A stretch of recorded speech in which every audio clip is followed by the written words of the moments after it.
Here's my audience.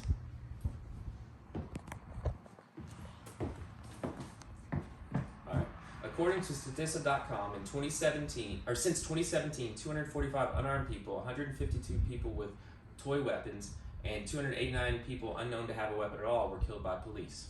These statistics are a strong indication that police training reform should be a primary concern for lawmakers at the city, state, and federal levels. These policy changes will in fact require more funding, not less, and more importantly, more accountability.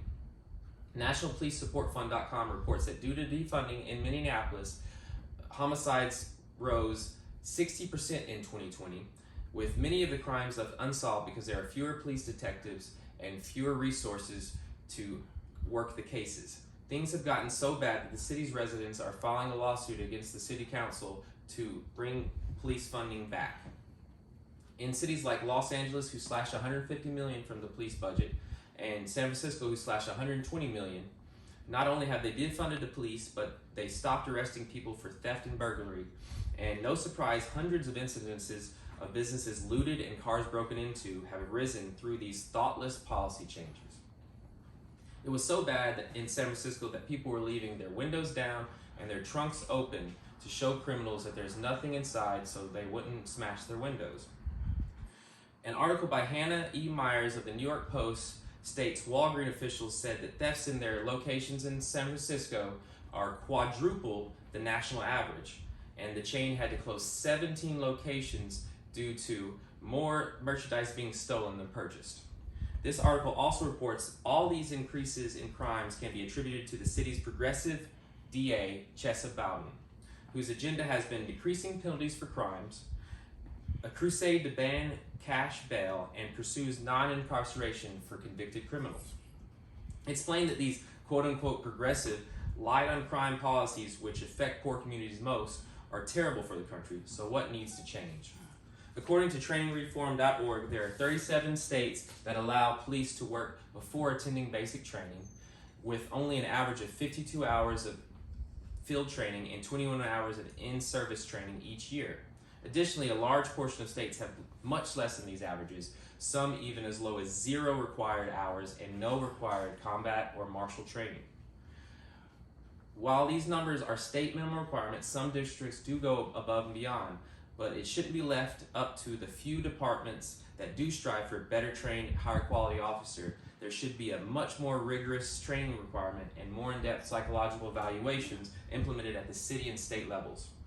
Jocko Willink, author, podcaster, former Navy SEAL commander, and black belt in jiu-jitsu, had a conversation on the Joe Rogan Experience podcast, explained the difference between training he went through as a SEAL and what police go through.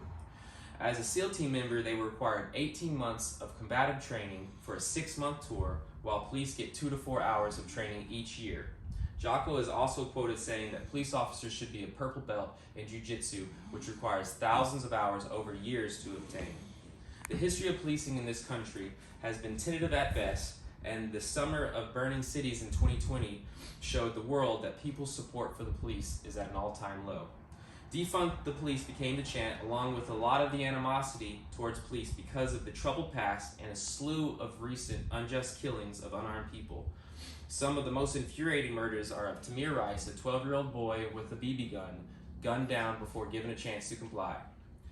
Philando Castile gunned down in his car as his girlfriend and child watched in horror, simply because he had a brake light out.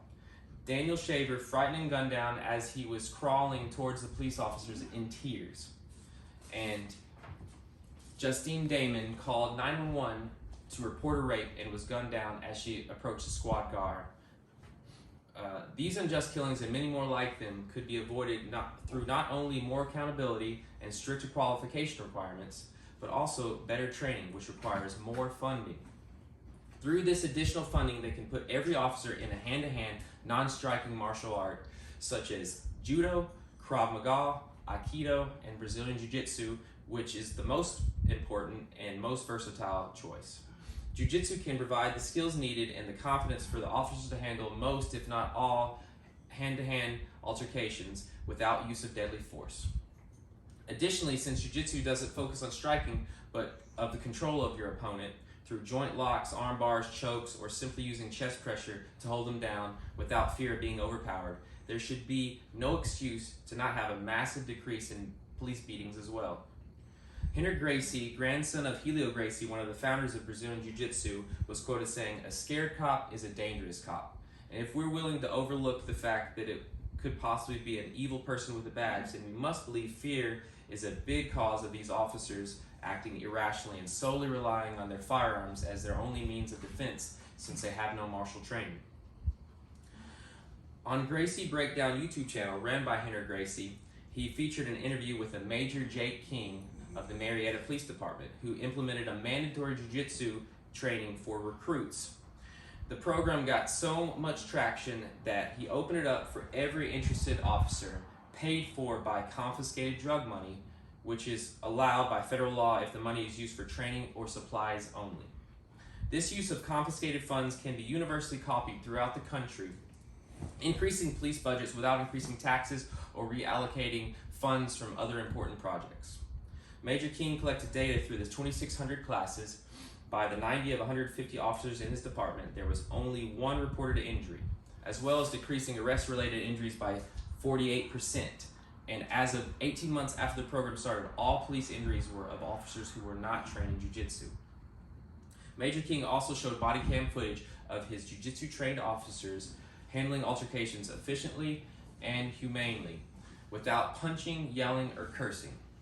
It even showed an officer empathetically talking to a guy after restraining him, still cool-headed and trying to calmly de-escalate.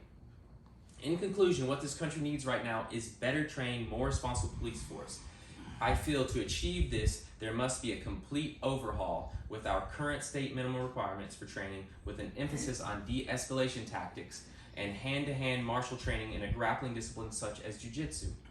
In addition, stricter psychological evaluations and a higher level of accountability, either in the field with other officers stepping in to relieve a distressed or aggressive officer, or at the police command stepping in to reprimand an officer that got out of line. These changes must be made. Thank you.